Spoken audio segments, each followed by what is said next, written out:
चलो आज हम आपको बताते हैं, एक वीडियो लेकर आए हैं आपके सामने।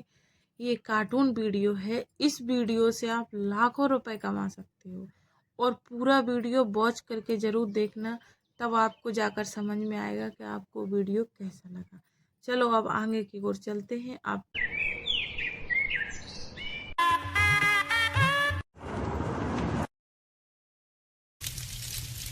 ससुराल आते ही शीतल रसोई में चली गई क्योंकि उसकी सास विमला ने उसे रसोई में जाने के लिए कहा। वहां शीतल की जेठानी सीमा पहले से ही खाना बना रही थी।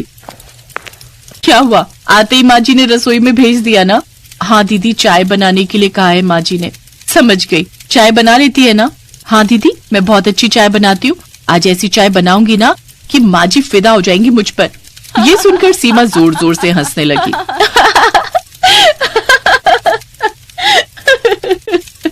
क्या हुआ दीदी, हंस क्यों रही हो? माँ जी को खाना खिलाकर इम्प्रेस करना नामुमकिन है। माँ जी कुछ न कुछ कमी निकाल ही लेंगी। शीतल ने मन में सोचा कि उसकी जेठानी सास के खिलाफ उसे भड़का रही है। खुद शायद अच्छा खाना नहीं बना सकती, इसीलिए मुझे भड़का रही है। रुक जाओ दीदी, चाय बनाकर दिखाती हूँ। शीतल ने अदरक और इलायची के साथ चाय बनाई और पहले सीमा को दी। एक सिप लेकर बताइए दीदी, कैसी बनी है चाय? सीमा ने एक सिप लेकर कहा, आहा, बहुत अच्छी बनी है। मैं भी इतनी अच्छी चाय नहीं बना सकती। तो फिर क्या बोलती हो? माँ जी को ये पसंद नहीं आएगा? तू ले तो जा, खुद ही देख ले। शीतल बड़े गर्व के साथ अपनी सास के पास चाय ले गई। ये लीजिए माँ जी, मैंने चाय बनाई है। दो बहू, लेकिन चाय जैसी खुशबू क्यों नहीं आ रही है? चाय की खुशबू आ तो रही है माँ जी। अच्छा, अब तुम मुझे सिखाओगी? मुझे तो कोई खुशबू ही नहीं आ रही है। खैर छोड़ो, पीकर देखती हूँ। अरे, इसमें तो दूध ज्यादा हो गया, लिकर भी कम है, अदरक इलायची का भी स्वाद नहीं आ रहा है ठीक से। आजकल की लड़कियां चाय भी नहीं बना सकती। ये सुनकर शीतल हताश हो गई और मुंह फुलाकर रसोई में लौट आई। सीमा ने कहा, क्या हुआ? कहा था ना मैंने। तुमने सही कहा था दीदी, इतनी अच्छी चाय बनाई और माँ जी ने पीने से पहले ही कमी निकाल ली। 4 सालों से मेरे साथ यही हो रहा है बहन। तू मेरी देवरानी है, लेकिन तू मेरी बहन जैसी है, इसलिए तुझे पहले ही बोला था। 4 साल में माँ जी ने एक बार के लिए भी मेरे खाने की तारीफ नहीं की। ये तो गलत है ना दीदी। अभी गलत का देखा क्या है, ये तो सिर्फ शुरुआत है। तभी विमला ने चिल्लाकर कहा, छोटी बहू, चाय तो बनी नहीं तुमसे, आज दोपहर का खाना तुम बनाओ। ठीक है माँ जी, शीतल ने भी चिल्लाकर जवाब दिया। उसके बाद वो खाना बनाने की तैयारी में लग गई। सीमा भी उसकी मदद करने लगी। अभी तक सब्जियां नहीं काट पाई? हाँ, दोनों ही निकम्मे हो एकदम। लेकिन माँ जी, अभी तो सिर्फ 10 मिनट ही तो हुए हैं। हाँ तो मैं 10 मिनट में 10 सब्जियां बना लेती थी। आजकल की लड़कियों में वो बात ही कहाँ है। जल्दी करो, मुझे भूख लगी है। बिमला चली गई। देखा, अभी तू देखती जा, माँ जी कम से कम 10 बार आएंगी और ताना मार कर जाएंगी। बिमला हर 10 मिनट में आती रही और ताना मारती रही। तुम दोनों को तो वापस तुम्हारे मायके रख कर आना चाहिए। मुझे ऐसी निकम्मी बहू नहीं चाहिए। और जब खाना बनकर तैयार हुआ तब बिमला ने कहा, कितनी देर लगा दी तुम दोनों ने? इतनी देर से बस 5 पकवान ही बन पाए हैं। हाँ, हे भगवान, मुझे उठा लो। खैर, खाना दो। और खाना खाते हुए बिमला चिल्लाने लगी, ये कोई सब्जी है? स्वाद ही नहीं है कुछ। ना अदरक का स्वाद है और ना ही जीरा का। नमक कम हुआ है वो अलग। क्या बकवास खाना है ये। ससुराल में पहले ही दिन ये सब सुनकर शीतल अंदर से टूट गई। सीमा ने उसे समझाया, दुखी मत हो, मैं 4 साल से ये सह रही हूँ, तुझे भी इसकी आदत पड़ जाएगी। लेकिन माँ जी ये सब करती क्यों हैं? हमें परेशान करके उन्हें मजा आता है, उन्हें सास बनने का एहसास होता है। पर ये तो गलत है ना दीदी। गलत तो बहुत कुछ है बहन, लेकिन हम कर क्या सकते हैं? हमारे नसीब में तो यही लिखा है। नहीं नहीं, भगवान सब देख रहे हैं, भगवान सब कुछ ठीक कर देते हैं। ठीक है, देखते हैं, चल अब खाना खा ले, नहीं तो बीमार पड़ जाएगी। इतना कुछ सुनने के बाद शीतल के गले से खाना उतर नहीं रहा था। उसने किसी भी तरह खाना खाया और हर रोज ये सिलसिला चलता रहा। सुबह से लेकर रात तक दोनों जेठानी और देवरानी का वक्त रसोई में ही बीत जाता था, लेकिन फिर भी उनकी सास खुश नहीं होती थी। इस तरह कुछ महीने बीत गए। शीतल हमेशा डर डर कर जीने लगी और हर रोज भगवान को बुलाने लगी। और एक दिन सीमा और शीतल बर्तन धो रही थी, तभी घर के बाहर एक साधु बाबा आए। अलग निरंजन, बहुत भूख लगी है, खाना मिलेगा क्या? खाना? लेकिन अभी अभी हमने सब कुछ खा लिया। कोई बात नहीं, हम बना देते हैं। हाँ हाँ, आप आइए बाबा, बैठिए। साधु बाबा के लिए दोनों ने खाना बनाया और खाना खाकर साधु बाबा ने बहुत तारीफ की। इतना स्वादिष्ट खाना मैंने पहली बार खाया। ये सुनकर सीमा और शीतल रो पड़ी। क्या हुआ, तुम दोनों रो क्यों रही हो? असल में बहुत दिनों बाद किसी ने हमारी तारीफ की। उन दोनों ने साधु बाबा को सब कुछ बताया। साधु बाबा ने कहा, समझ गया, मेरे पास कुछ है। ये लो, ये जादुई पत्थर रखो, इसे रसोई में रख देना। रसोई में घुसकर तुम दोनों जो भी खाना मांगोगे वो तुरंत हाजिर हो जाएगा, और उस खाने की जो भी बुराई करेगी उसे इतनी मिर्च लगेगी कि वो बेहोश हो जाएगी। साधु बाबा शीतल के हाथ में वो पत्थर देकर गायब हो गए। उसने रसोई में वो पत्थर रख दिया। शाम को बिमला ने पकौड़ा और चाय बनाने के लिए कहा। सीमा और शीतल रसोई में घुसकर बोली, जल्दी से चाय और पकौड़ा बनकर तैयार हो जाए। 1 सेकंड के अंदर उनके सामने गर्मा गर्म पकौड़े और चाय बनकर तैयार हो गई। ये लीजिए माँ जी, चाय पकौड़ा। अरे इतनी जल्दी कैसे बन गई? बिमला ने पकौड़ा खाया और ताज्जुब में आ गई। अरे ये तो बहुत स्वादिष्ट है, लेकिन मैं ये बोल नहीं सकती। बिमला बोली, अरे पकौड़े में तो स्वाद ही नहीं है। बिमला बात पूरी नहीं कर पाई और उसे इतनी तेज मिर्च लगी कि वो पानी के लिए तड़पने लगी। आहा, मिर्ची लगी है। पानी पानी। बिमला बेहोश हो गई। कुछ देर बाद उसे होश आया। क्या हुआ था मुझे? आप बेहोश हो गई थी माँ जी। माँ जी, बाकी के पकौड़े खाएंगी ना? नहीं नहीं, मुझे नहीं खाने हैं पकौड़े। जाओ रात का खाना बनाओ, चना और रोटी। सीमा और शीतल रसोई में जाकर बोली, जल्दी से चना और रोटी बनकर तैयार हो जाए। चना और रोटी तुरंत तैयार हो गई। बिमला ने कहा, अरे इसमें तो नमक ही। फिर से बिमला को मिर्ची लगी और वो तड़पने लगी। कितना तीखा! इतना तीखा तो नहीं था। अचानक से क्या हो गया? बहुत अच्छी बनी है, बहुत स्वादिष्ट बनी है चना रोटी। ये कहते ही अचानक से तीखापन खत्म हो गया। अरे ये क्या हुआ? मैं खाने की बुराई नहीं कर सकती क्या? बिमला समझ गई।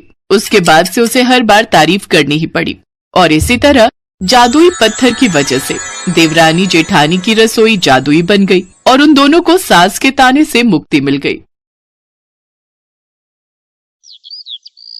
अंजलि बहुत दुखी है क्योंकि वो देख नहीं पाती है, वो अंधी है।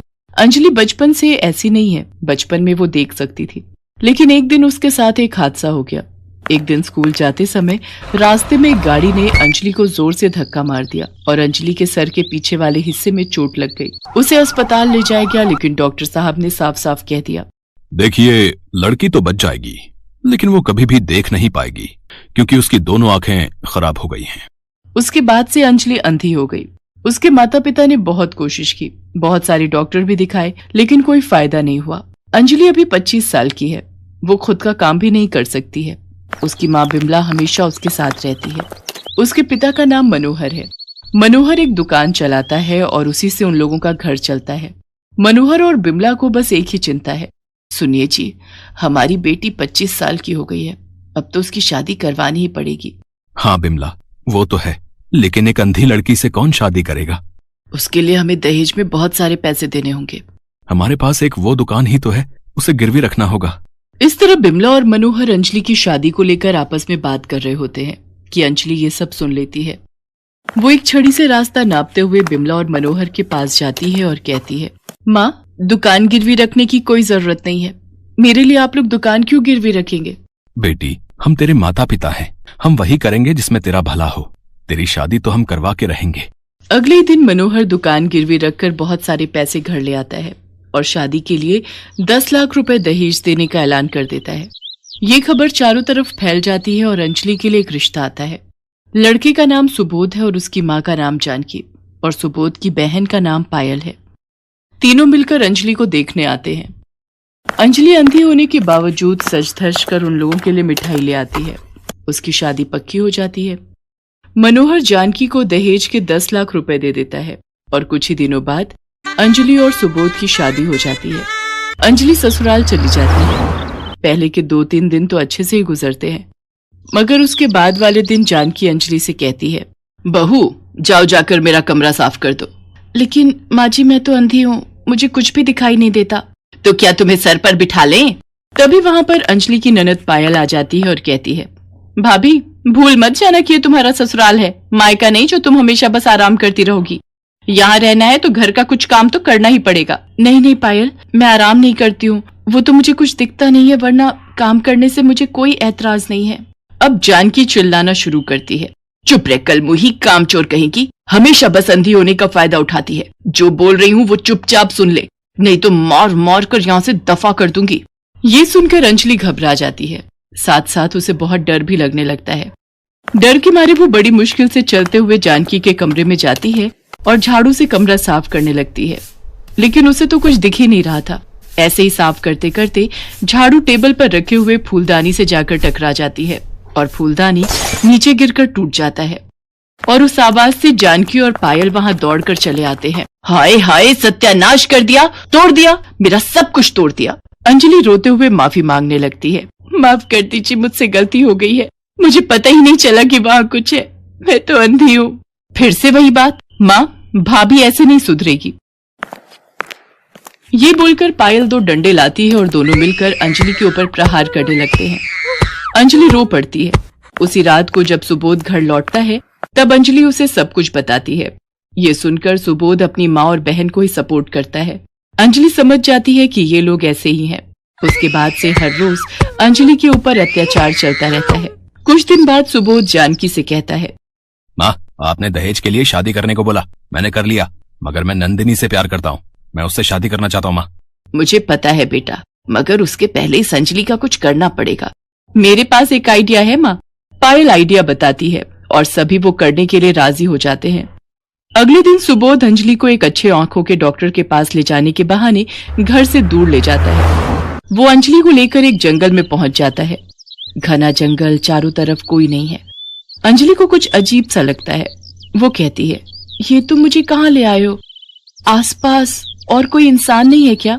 हाँ है ना, तुम चिंता मत करो अंजलि, आज ही तुम्हारी आंखें बिल्कुल ठीक हो जाएंगी, तुम फिर से देख पाओगी। तुम यहीं पर रुको, मैं अभी आता हूँ, ठीक है? ये बोलकर सुबोध वहां से चला जाता है। अंजलि अकेली जंगल के बीचों बीच खड़ी रहती है। शाम हो जाती है। बहुत इंतजार के बाद भी जब सुबोध नहीं आता है तब अंजलि सब कुछ समझ जाती है और वो रोने लगती है। हे भगवान, ये मेरे साथ क्या हो रहा है, क्यों हो रहा है? मुझे पता है मेरे पति मुझे यहाँ छोड़कर भाग गया है, मैं अंधी हूँ, उसमें मेरी क्या गलती है? तभी वहां पर एक बूढ़ी औरत आ जाती है और अंजलि से कहती है, बेटी तुम्हारे पास कुछ खाने को मिलेगा? मैंने 2 दिन से कुछ नहीं खाया। अंजलि के पास सिर्फ 2 बिस्कुट थे। बूढ़ी औरत की दर्द भरी आवाज सुनकर अंजलि को दया आती है और वो 2 बिस्कुट उस औरत को दे देती है और अचानक से एक चमत्कार हो जाता है। वो बूढ़ी औरत जंगल की देवी में बदल जाती है। अंजलि, मैं इस जंगल की देवी हूँ। मैं बूढ़ी औरत के रूप में तेरी परीक्षा ले रही थी। तूने सब कुछ खो दिया है। तेरे पास सिर्फ 2 बिस्किट थे और वो भी तूने मुझे दे दिया। मैं प्रसन्न हूँ। बोल, तुझे क्या चाहिए? देवी, मैं अंधी हूँ, दया करके मेरी आंखों की रोशनी मुझे लौटा दीजिए। जंगल की देवी अपनी जादुई शक्ति से एक जादुई चश्मा लाती हैं। अंजलि, ये जादुई चश्मा है, इसे पहनते ही तुझे फिर से सब कुछ दिखाई देने लगेगा। अंजलि उस जादुई चश्मे को पहन लेती है और उसे सब कुछ दिखाई देने लगता है। पेड़, पौधे, आसमान, जमीन, सब कुछ। अंजलि खुशी से झूम उठती है। जंगल की देवी, आपका बहुत बहुत धन्यवाद, मुझे सब कुछ दिख रहा है। इतनी खुशी मुझे जिंदगी में कभी नहीं मिली। अंजलि जंगल की देवी को धन्यवाद देकर वहां से चली जाती है। वो इधर उधर घूमकर अगले दिन सुबह ससुराल पहुंचती है, लेकिन वहां जाकर अंजलि देखती है कि सुबोध ने नंदिनी नाम की एक लड़की से शादी कर ली है। अंजलि को देखकर वो लोग बहुत चौंक जाते हैं। अरे तुम कहाँ से आ गई? तुम्हें तो कुछ दिखाई नहीं देता है ना? हाँ हाँ, तुम तो अंधी हो, तुम्हें तो अब तक किसी जानवर के पेट में होना चाहिए था। इतने घने जंगल से तुम लौट कैसे आई? ये सुनकर हंसते हुए अंजलि कहती है, मुझे पता है तुम लोग मुझे मारना चाहते थे। सिर्फ और सिर्फ दहेज के लिए तुम लोगों ने मुझे इस घर की बहू बनाया, लेकिन अब मैं सब कुछ देख सकती हूँ। अब मैं तुम सबको मजा चखाऊंगी। ये सुनकर सभी हंसने लगते हैं। पायल कहती है, तुम्हें क्या लगता है तुम अकेली एक औरत हम चारों को हरा सकती हो? तभी सुबोध की नई पत्नी नंदिनी कहती है, मैं समझ गई हूँ कि ये कैसे देख पा रही है। कहीं से इसे ये चश्मा मिल गया है, इसी की वजह से ये देख पा रही है। हाँ तुम सही कह रही हो, पहले तो ये चश्मा नहीं था। बेटा इसका चश्मा निकाल, उसके बाद हम चारों मिलकर इसे मार डालेंगे और इसके घर वालों को बोल देंगे कि अंजलि किसी और के साथ भाग गई है। सुबोध अंजलि की तरफ बढ़ने लगता है। अंजलि ने खुशी के मारे ये सोचा ही नहीं था कि ये लोग उसे यहाँ भी मार सकते हैं। अंजलि डर जाती है। चारों के चारों अंजलि को मारने के लिए तैयार हैं। तभी एक चमत्कार हो जाता है।